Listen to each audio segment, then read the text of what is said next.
Ladies and gentlemen, did you know that 60% of Grandmaster games end in Rook Endgames?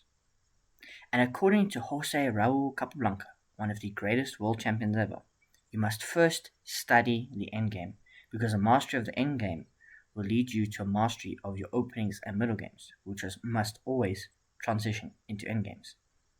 Today we're talking about Rook endings.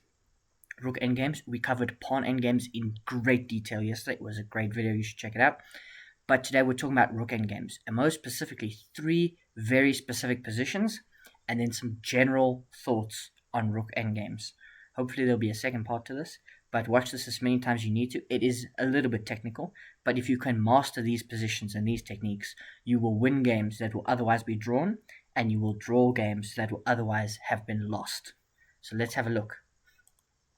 We start off with the board, and we start off in the famous Philidor position. Just checking that. Yeah. So this is the so-called Philidor position. The famous chess player was the first to demonstrate, as early as the 18th century, the correct method of defense. I don't know why I've still got the earpiece in. So here, the only drawing move is rook to b6, preventing the king from getting into the 6th rank. And now e6. And now you can play rook. If rook to g7, then rook a6. And you will play like this. Rook h7.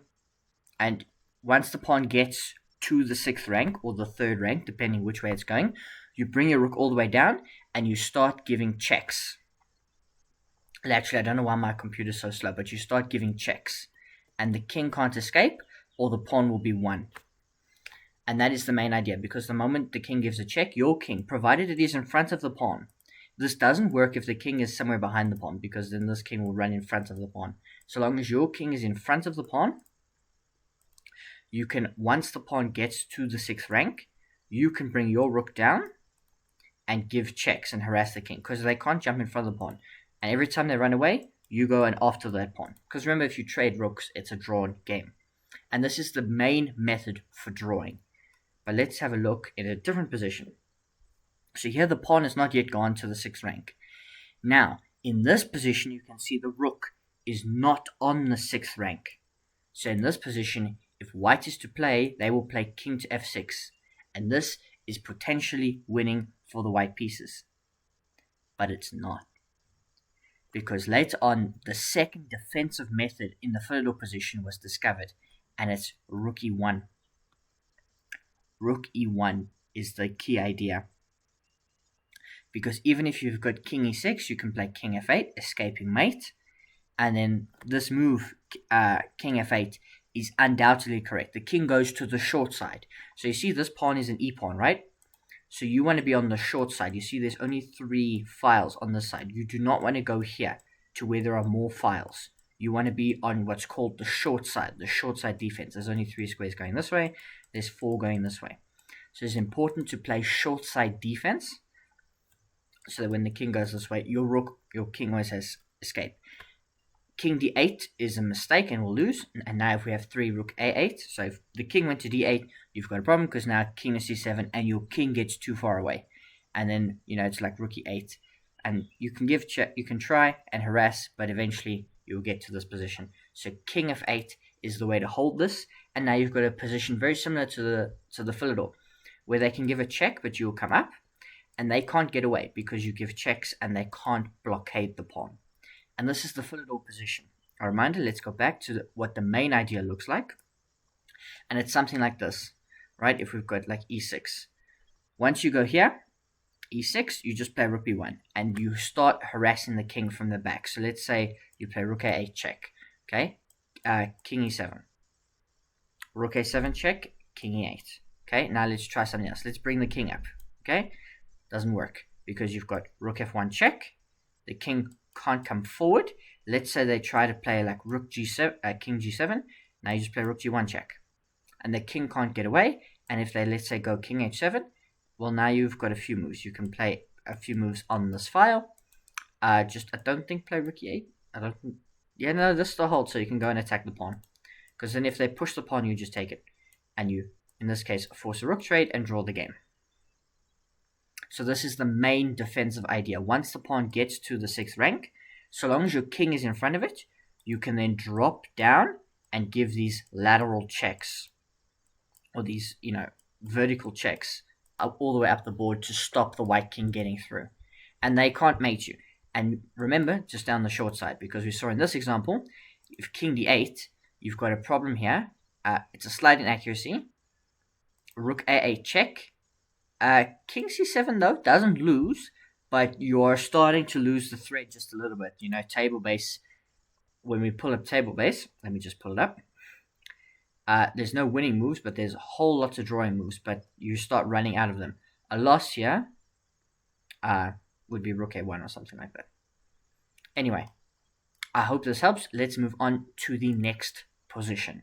That would be the Lucena position, and that's how to win the endgame. Okay, ladies and gentlemen, now we have reached Lucena position. So, in this position, it does look like white has drawing chances, but as you can see from the engine evaluation, black is completely winning. Now this is when the pawn has already made it to the 2nd rank, and it is a technique known as building the bridge in the Lucena position. So how does it work? Well, firstly, you'll play something like rook a7, and now we get king to e2, rook e7 check. Just by the way, here rook e8 instead of king to e2 only accelerates the inevitable. So king e2, we're going to play the most perfect as we can. So rook e7 check now forces the king away. Now remember, the king is on the far side. We discussed this previously in the Philidor position. The king can't obviously be on the short side because this is a g pawn. If this was an f pawn, if the king could be on like h file, they might have chances, but you've also got chances of getting yourself mated. So king d2, and now we play rook e5. Critically, you've got to put it on either the 5th rank if you're black, or the 4th rank if you're white. Critically, why? Because this is the idea, right? Rook h7, now king f2. Oh, yeah, king f2. King glitch there. Hope that's fine. King f2. And even though you can give check, now you've got king g3, check, king f3, very important to shuffle not forwards, but just sideways. And now if let's say king d3, if king d3, you try your last chance here, because if, let's say, rook f7 check, then we've got king g4, and rook g7 check, rook g5.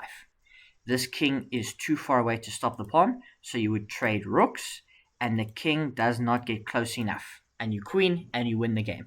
Remember, these endgames often are about promoting a pawn to get to the queen, and that is winning you the game. So in Rook Endgames, you want your player, the opponent, to sacrifice their rook, so that you can win just by checkmating with a rook, or you promote to a queen. You trade the rooks in a way that you can still promote your pawn. Okay, so king d3. And now, very important, rook d5 check. The last little finesse that you need to know here. And let's say, but what about king c4, attacking the rook? Well, now you've got rook f5. Rook f5 wins. Because there's nothing. You're going to bring the king back and promote the pawn, and there's going to be nothing you can do. This king has gone too far. So let's say rook g8, we go here, and we promote the pawn. And there's no checks to give, so you have to sacrifice your rook. Okay, rook e1 is an inaccuracy, and would have brought black right back to square one. So you've got to repeat the whole process again. And remember, this is the endgame, so you're under time pressure. But yeah, so rook d5, let's say king c2, and now you play rook d4. Because you're just going to put your rook there, your king there, and promote the pawn. And this is the very key idea, and we're going to go all the way back to the beginning to see how it's done. And it's starting by taking your rook to the second last rank, just backwards in general, so that after a compulsory king move, you can knock them away. Let's say they tried to be sneaky here and go to the d file. You would still bring your rook to the e file because you're trying to cut them off and give your king breathing room to escape. So it is check, you gain the tempo, and now you play this key move, rook e5. This is the whole winning idea of Lucena position. They have to waste a move, rook h7, they can't really do much, and now you've got king to f2. I think it will appear on the board. king f2, check, king here, and if they continue with checks, you play king f3. If they continue to harass you, you would go here and then here. So they try one last trick with king d5, but you just play rook d5 check here, and then you play rook d4. Or previously you can play it like rook g7, something like that. And this is how you win Lucena position, but you will have to practice this. All of these are very intricate techniques. You know, Lucena position, Philidor position, they must be practiced because it's not always so straightforward. Pawn endgames can be learnt off by heart, and you can know this position, but you still have to execute it to the best of your ability in order to win. So with that said, let's move on to the next position, Vancura position. Right, ladies and gentlemen, now I don't have an analysis board for Vancura position, but I did find a great article on chess.com that we're going to go through. But to make up for not having an analysis board, I'm going to show you why knowing these positions is important. I'm going to show you a Rook Endgame from when I was in Matric in 2023 that I should have won, but you'll see why I lost it and why it is important for me to learn them ahead of South African Chess Open 2025. So Vancura position. Josef Vancura, a Czech composer, his study was published in 1924 after 3 years after his death. The diagram shows this position. So it's when you've got a flank pawn, but your rook is in front of the pawn. Now, ideally in Rook Endgames, you put your rook behind the pass pawn, and you push it to the end of the board and force them to blockade, and then hopefully you win the game from there. In this position, black depends upon his rook to defend the game, as black's king is far away. And there are various tricks as well, because when that pawn gets to the 7th rank, if your king is not on g7 or h7, there are various tricks, and I will show them to you in the game we look at later. So if white plays here rook a7, right? a7, the pawn goes forward. Black just puts their rook behind the pawn, and every time you bring your king, we drop the rook back and we give checks. So I want you to imagine on the board, I can't draw arrows, but a7, right? Rook a6. Now, king b5 attacks the rook. The rook drops back to a1. And now we get king b6, trying to help use the king to protect the pawn. But we get rook b1 check. If king c7, rook c1 check. And then if the king goes to the d file, we just bring the rook back to the a file. And white loses all winning possibilities. It is just a draw. So, now that white has no hope of winning, what is the better move? Well, it's not to push the pawn immediately, it's to bring the king. So, look at the position, king b5. Okay, king b5, rook f5 check, king b6, rook f5 check, king c7, rook f7 check.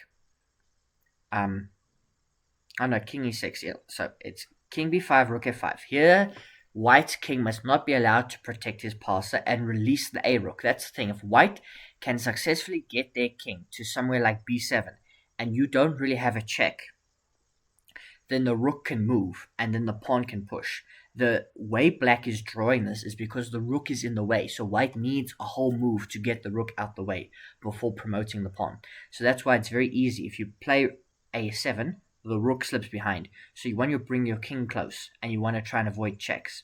So it says king b5, rook f5 check, king c6, rook f6 check, king d5. So king d5, we've made it here, right? King d5, rook f5 check still, and now king e6. You can still give check. You can give king e6, rook f6 check, but then king to e5 here. Now there's no checks to give, and now black has to make a move.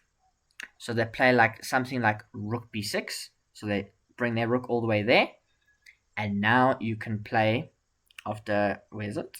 Rook b6, king d5, rook f6. You chase the rook around for a little bit, and then rook a7 check, king g6, rook a8, and then king g7. White can't make progress because of repetitive checks. The result is a draw. So if you do this right or wrong, it's a draw. So there is a key winning technique.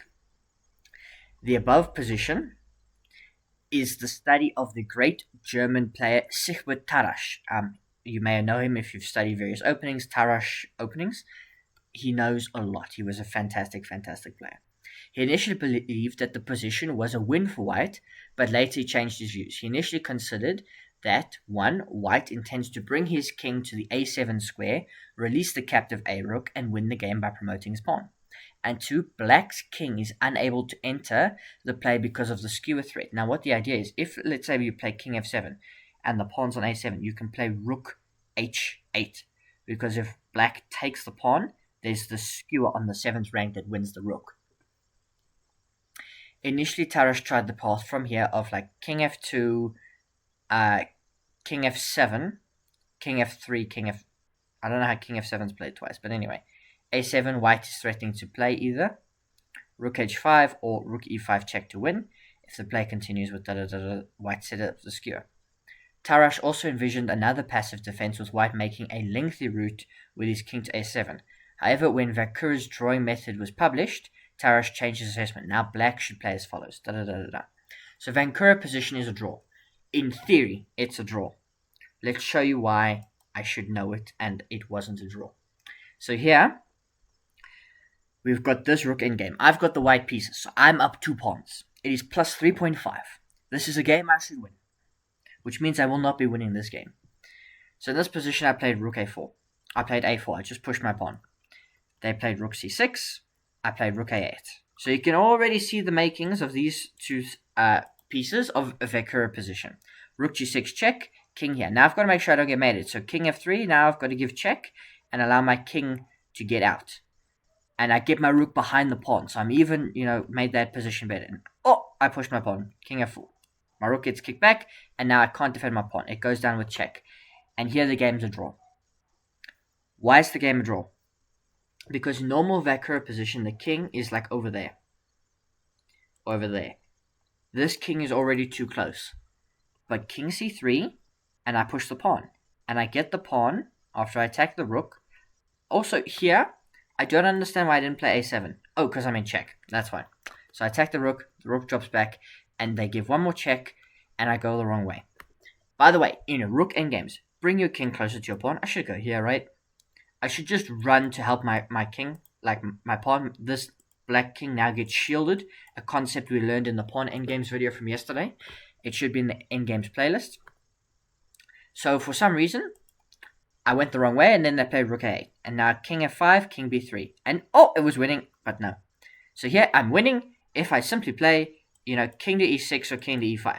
Because they've come after my rook, basically. I should go and win this and get this. But I played rook a6. And now the king gets too close. It was winning again. It's winning here. If I stop fussing with the rook's not under attack, and play king d6. And get my king in. But that doesn't happen. I play rook b6 check. And now here. And now I've got a problem. Because they get here. I don't know why they didn't take my pawn. Is there a mate here? No. Yeah, because here you can go here.